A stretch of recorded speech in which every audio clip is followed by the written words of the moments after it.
Ја слушате програмата Низ Светото Писмо.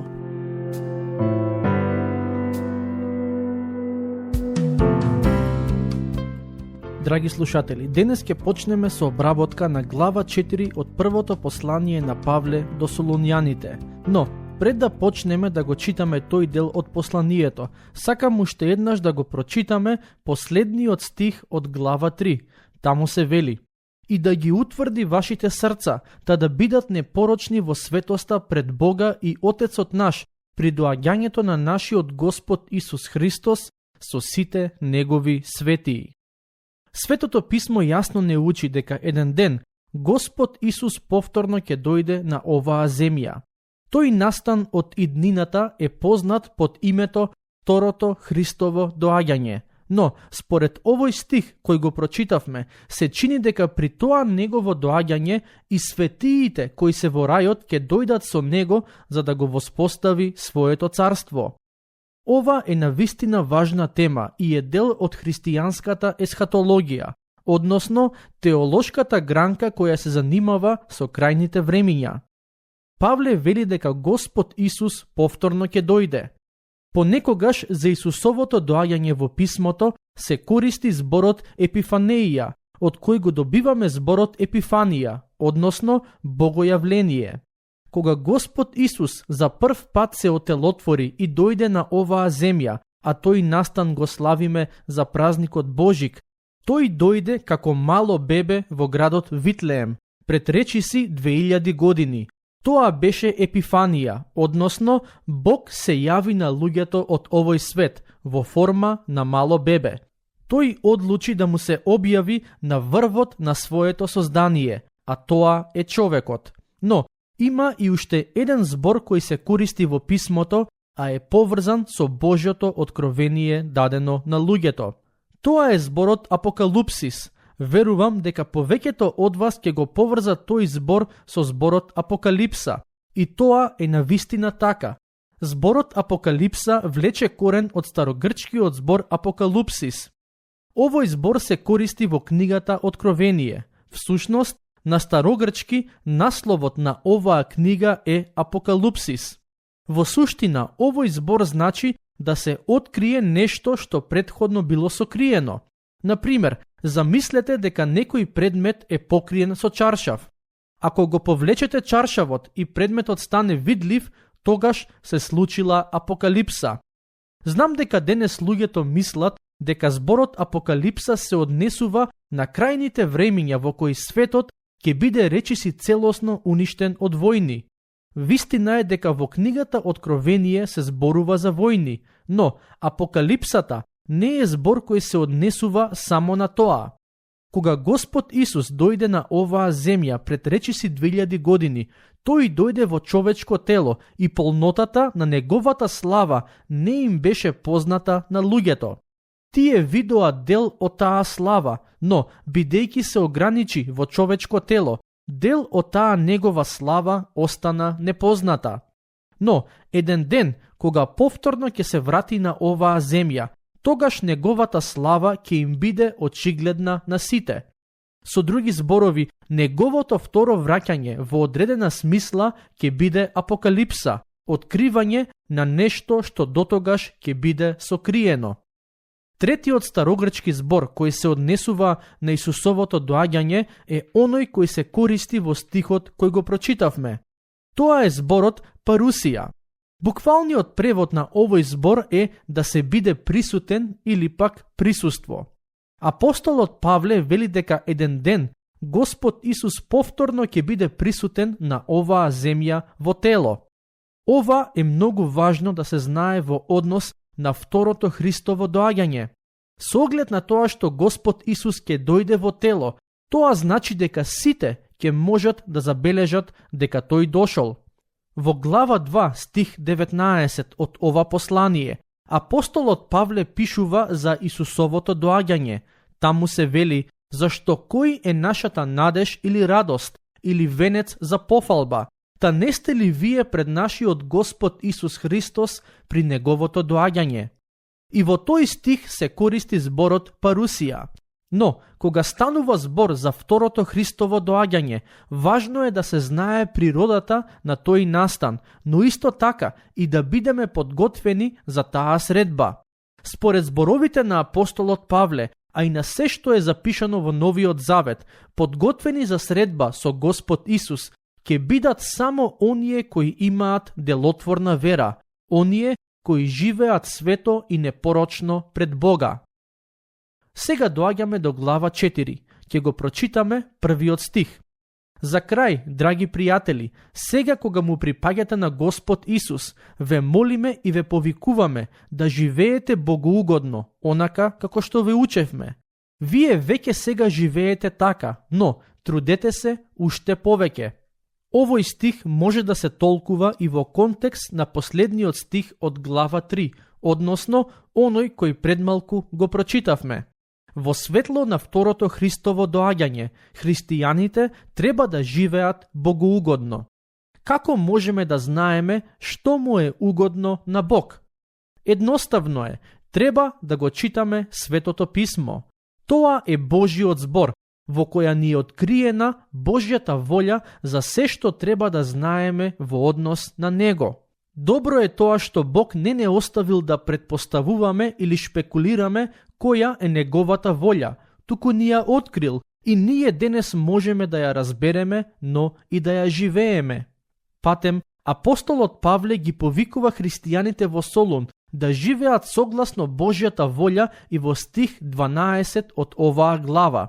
Всушност, повикот кон свето и богоугодно поведение може да се најде во секое послание напишано од Павле.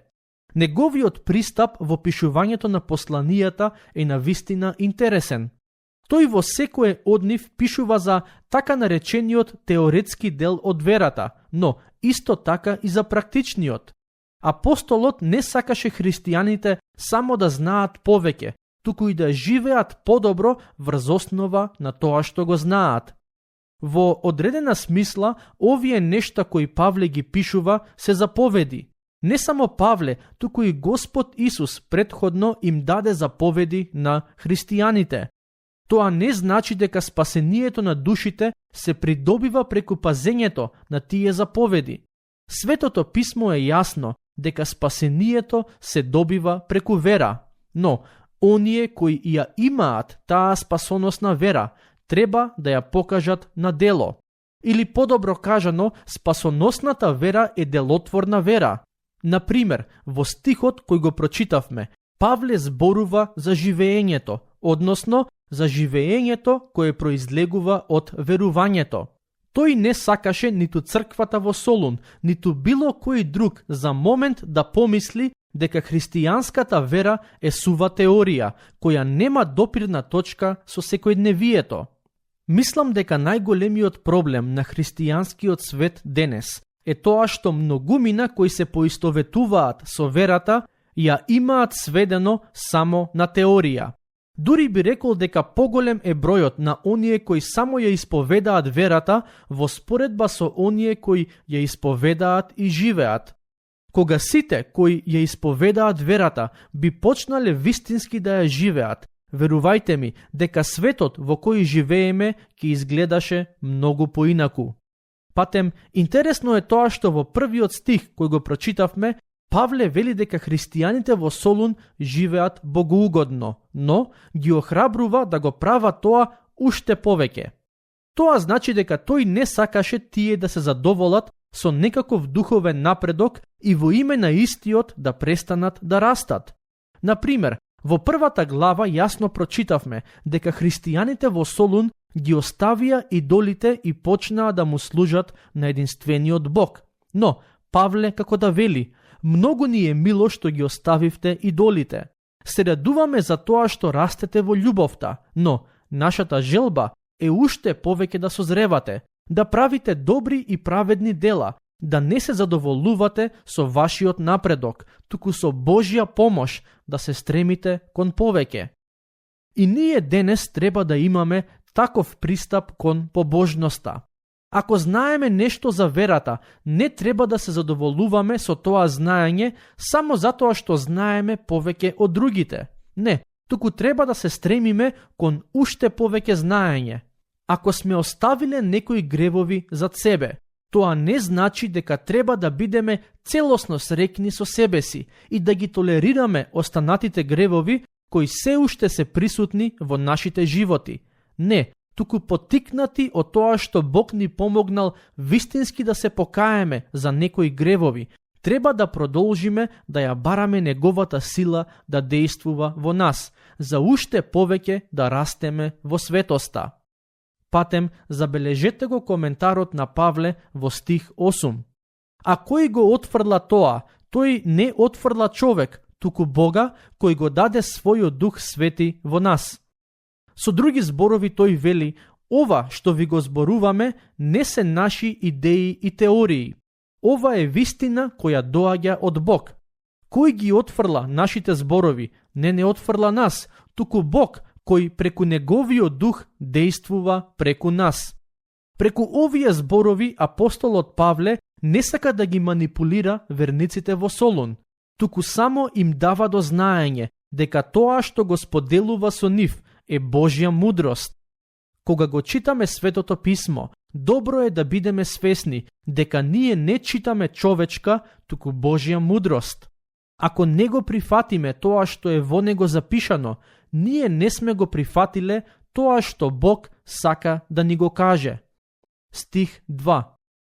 Вие знаете какви пораки ви дадовме од името на Господ Исус. Во овој стих Павле пишува за тоа што го поучуваа и проповедаа кога тој Сила и Тимотеј беа во Солун. Павле вели дека тие пораки беа од името на Господ Исус. Повторно го нагласува фактот дека се што тие поучуваа беше дадено од Господ Исус, а и беше кажано во името Негово. Не смееме да ја сведеме христијанската вера на наши лични мислења или предпоставки. Тоа е пораката која ни е дадена од Господ Исус. Наше е да ја читаме, разбереме и шириме таква каква што ни е дадена. Стих 3. Ова е волјата Божја, вашата светост, да се воздржувате од блудство. Дали го забележавте тоа? Божјата волја за христијаните е да живеат свети животи. Ова не се однесува само на некои христијани, само на некоја духовна елита на свештеници, пастори и монаси, туку на секој кој исповеда вера во Господ Исус. Мислам дека живееме во време кога зборот светост е погрешно разбран. Истиот најчесто се поврзува само со одредени луѓе кои важат за свети лица. Но, учењето на Светото Писмо е дека секој кој исповеда вера во Господ треба да се стреми кон светост. Писмото првично не учи дека Бог е свет, односно безгрешен и морално совршен, но исто така ги поттикнува оние кои веруваат во Него да се стремат кон тоа. Ако вие денес се прашувате која е Божјата волја за вашиот живот, еве ви го одговорот: да живеете свето. Конкретно во овој стих Павле пишува дека верниците треба да се воздржуваат од блудство. Старогрчкиот збор кој е преведен како блудство е зборот порнеија. Да, добро предпоставивте, тој збор се наоѓа во коренот на зборот порнографија. Зборот порнеија во суштина значи сексуален неморал. Павле им вели на верниците во Солун дека Бог сака и очекува да се пазат од сексуалниот неморал, кој во тоа општество беше еден вид на стандард. Стихови 4 и 5. И секој од вас да знае да го пази својот сад во светост и честитост, а не во поход на страст како незнабожците кои не го познаваат Бога. Зашто пишува Павле кога вели својот сад? Тоа се однесува на телата. Апостолот ги охрабрува верниците во Солун да ги пазат своите тела во светост и честитост. Во тоа време стандардот на општеството не беше светоста, туку похотната страст. И токму во тоа општество, во кое луѓето се оддаваа на сексуален неморал, Павле вели: вие треба да бидете поинакви. Немојте да попуштате под притисокот од околината. Стих 6.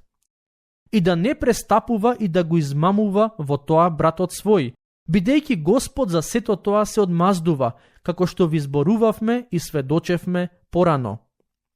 Преку овие зборови Павле вели дека не само што христијаните треба да се пазат од блудство, но исто така и да не бидат камен за сопнување за другите по однос на тоа прашање.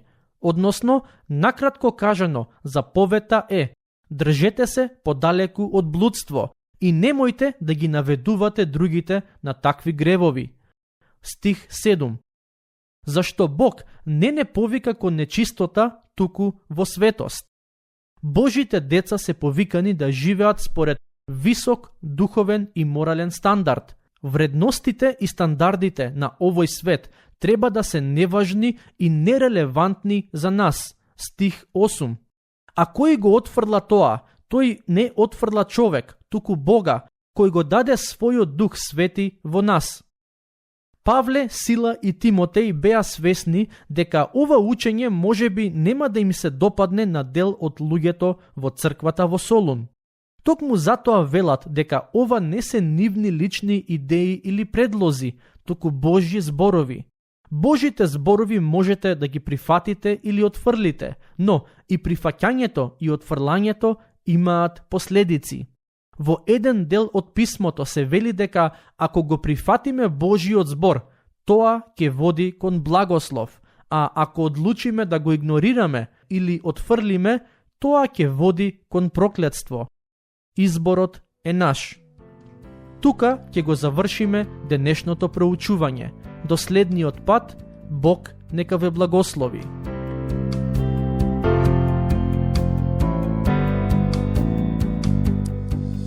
Слушнавте епизода од програмата Низ Светото Писмо. Можете да не слушате и преку мобилна апликација на нашиот YouTube канал и на подкаст платформите како што се Apple и Spotify. Ако ви се допаѓаат нашите епизоди, споделете ги и препорачајте ги на вашите пријатели. Бидете слободни да ни оставите свој коментар или да ни пишете на нашата имейл адреса nizsvetotopисmo@gmail.com.